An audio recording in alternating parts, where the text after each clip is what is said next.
ILP gi Kanglon da yaodaba pass pairaga mayang Imphal da bakery gi thabak touramba Bangladeshi oiramgani haina chingnaba Meeoi kunmapan phagatpa ngamle Makhoida Kanglon Kaina ILP gi pass Piramba lenga ki official ama thabak tagi suspend toure haina Chief Minister Nongthombam Biren phongdorakli Piramba sigi matang da ngase Chief Minister gi secretary ta lenga ki minister amasung MLA khare yauraga pangthokpa pawgi mifam amada Chief Minister Nongthombam Biren hai mayang Imphal gi area da Bangladeshi oigani haina chingnaba Meeoi khara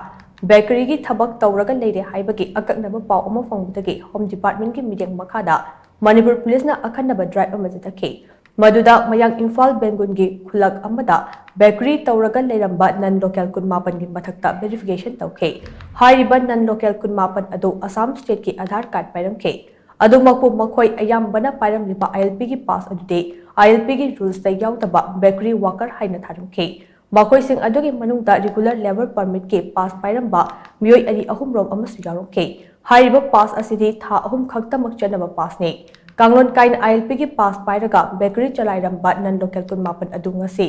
gari anida Assam gi Silchar tamda lengakna thidokre Makoi sing adu Silchar police ta sinakane Makoi sing adu Bangladeshi oibra oidabra haibadude Assam lengakna thigalagane Kanglon Kaina ILP ki pass Pairamba adu da chingnaba revenue department da SDC oiba official ama thabak tagi suspend toure makhata na departmental inquiry amasu chathaduna thawong asida kana kana chenabage haibadu thigat kane tha khadagi mamang da su aranba moongda ILP ki pass issue tawbada chenaba lenga ki official khara thabak tagi suspend tawba lekhabari haina Chief Minister na makhata khe pawgi mifam aduda Chief Minister Nongthombam Biren makhata na hai lamdam ase kandaba yade hairapate aikoi pukchal sengna thabak tawminase Hawjik thokliba irang asisu Manipuri mafam kharada Myanmar-dagi changlakpa illegal immigrants sigi masing ka hena yamkhalakpadagi thokpane asigumba matang asidade mahaurol-dagi leminaraklaba yelhaw furup-sin pukchal sengna thabak tawbagi tangai fadaba lay miyamgi bihut oiriba singsu amatta oina thabak tawminaba mathau tai ching amasung tampakta khundariba yelhaw furup-singna makhoi jurisdiction da mitop sing lehendanaba hodaminase Manipur ase furup ama khaktagi nate haibase matam chuppada ningsingba chungbane Aikhoi gi khunai asida maike kayadagi pirakliba tongan basafu sing aikhoi amatta oina thengnaminase lenga ki official sing so pukchal singna lamdam asigi khallaga thabak tawgadabane central government na missing yamdaba aikhoi gi lamdam asida karigi damak ILP thamlaklibano haibaki wahan to khangna lenga ki official singna thabak tawbiu haina Chief Minister Nongthombam Biren makhata na appeal tawkhe koi officer ma la na section dana masi tourambagi officer ma koi revenue department gi SDC ni koi suspend toure aduga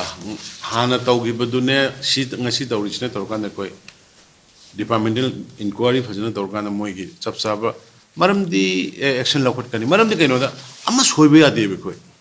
amma soibe da ne ngasi boina thengnari ba mayams mamang nonggi mailing ai da maning nom dai ni ba pulap amuk sanga gasi tawle ams laibak si sasan je koi aduna ne ina koi sincerity amak elected members in marak da koi unity madrakar lai adi government officials singi marak se da koi sincerity madrakar lai ownership yauna thabak tawba olai bak se koi gini koi mai horon dagi leminar abai koi mayam na amato ina da section mina si tampakna yamona repeat oina haijage tampakna maitai pangal jalero aduga lebiriba nagagi sinausin adagi chingdana maroina somdana koi gi chin thadaugi leiriba Chilinauxing, Paitigi, Ladybird, Margi, Ladybird, Mayam, section view, Adagi from Nagagi area, Mao, Paumai, Tankul, Adagi, Lengmai,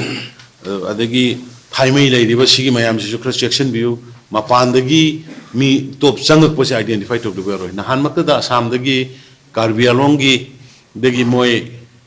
Lisimuk, Garbialong, the Gitan Toukhre, Paulae, Tugaibagi, Polae, Queen detail Laure. Ado moidu ekoina detail laurga hangba matamda ukrul leini hai kari dene koi kana verification to holi ado where about moi si chakhra karai de leiri bno se koi check to holi ado ekoi gi citizen oira magadi se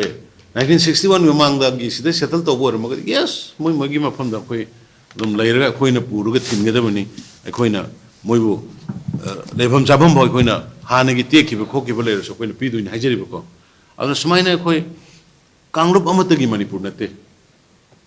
Kanglop amakhatagi Manipur nate koi Manipur se Kanglop kuntraga mari bangana koi puna lemina bani leminare ni leminadoi ni adna seida koi leminari ba koi khara mahuron dagi leira ba koi singdi kitang ꯁꯤꯟꯁꯔ ꯑꯣꯏꯅ ꯁꯤ